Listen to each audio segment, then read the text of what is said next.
selamat pagi. Assalamualaikum warahmatullahi wabarakatuh. Nama saya Ekta Afdialoka dari Sistem Informasi kelas SI 5E. NIM 19000025. Di sini kepada Ibu Megawati yang terhormat selaku pembimbing mata kuliah perangkat lunak, di sini saya akan mempresentasikan chapter 6 PowerPoint 1 sampai 36. Nah, pertama-tama saya singkat saja. Perangkat lunak software, yaitu komputer memproses data menjadi suatu informasi yang berguna bagi penggunanya. Sebelum menjadi informasi, data tersebut diproses melalui perangkat keras hardware dengan menggunakan perangkat lunak software. Selanjutnya, hierarki informasi, yaitu ada data, pengelolaan data, informasi, pengetahuan. Perangkat lunak software merupakan suatu program yang dibuat oleh pembuat program untuk menjalankan perangkat keras komputer. Perangkat lunak adalah program yang berisi kumpulan instruksi untuk melakukan proses pengelolaan data. Software sebagai penghubung antar manusia sebagai pengguna dengan perangkat keras komputer.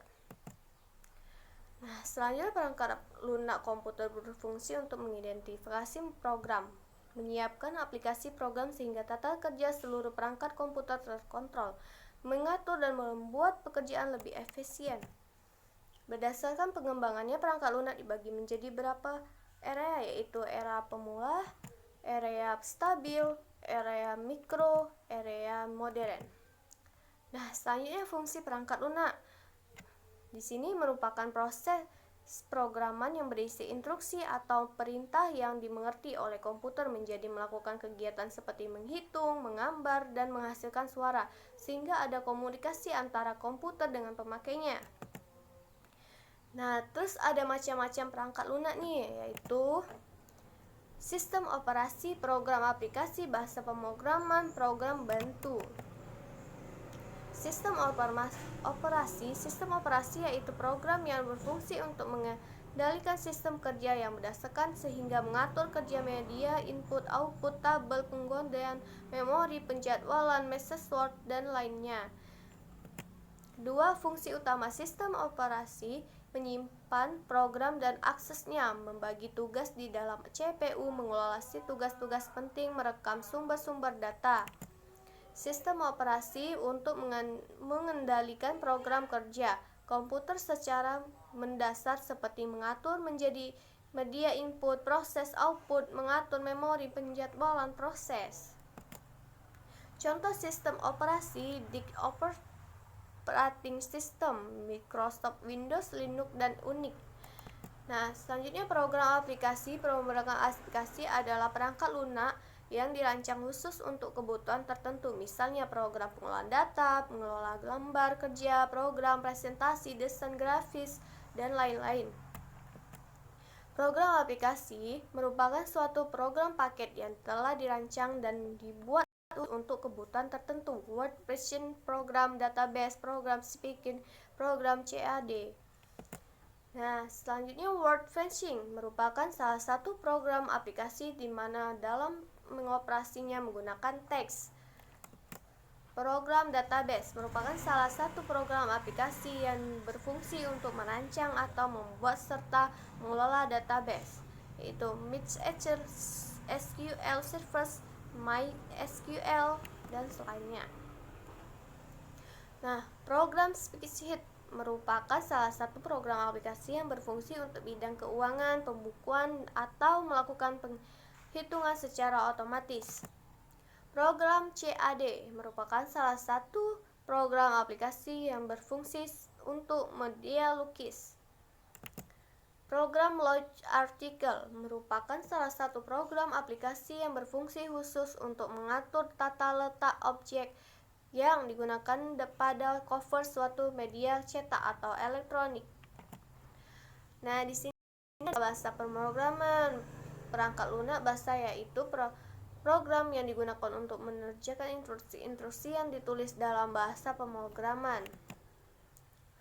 3 level bahasa pemrograman: bahasa tinggi, rendah. Bahasa ini disebut juga bahasa mesin, di mana pengodean bahasanya menggunakan kode angka 0 dan 1. Bahasa tinggi Bahasa ini termasuk dalam bahasa pemrograman yang mudah dipelajari oleh pengguna komputer karena menggunakan bahasa Inggris. Contohnya basis Commodore Portland. Ketiga, bahasa generasi keempat, PGL. Bahasa pemrograman PGL merupakan bahasa yang berorientasi pada objek yang disebut Object Oriented Program.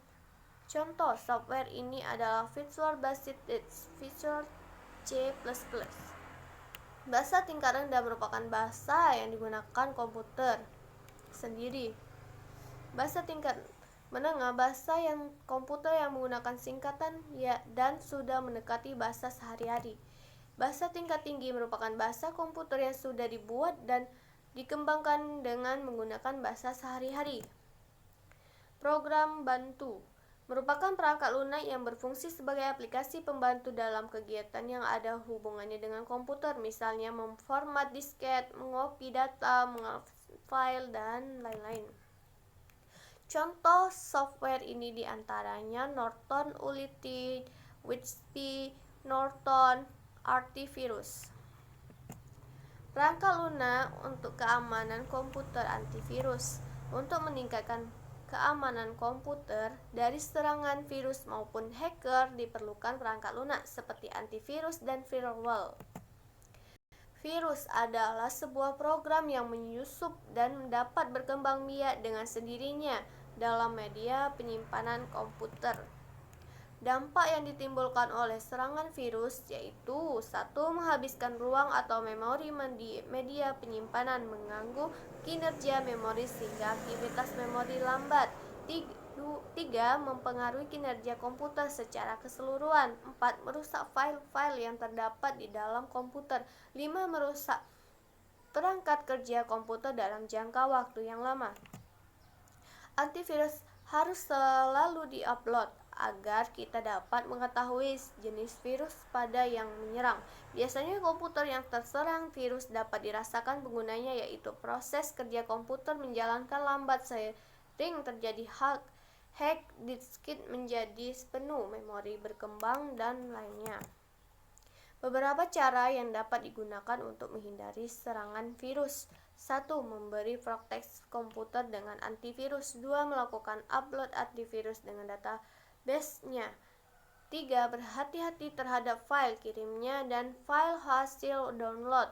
4. Mengetahui kondisi dan kinerja komputer. 5. Melakukan backup data secara rutin. Oke, sekian presentasi saya hari ini. Kalau ada kata yang kurang, saya mohon ampun. Saya ucapkan wassalamualaikum warahmatullahi wabarakatuh.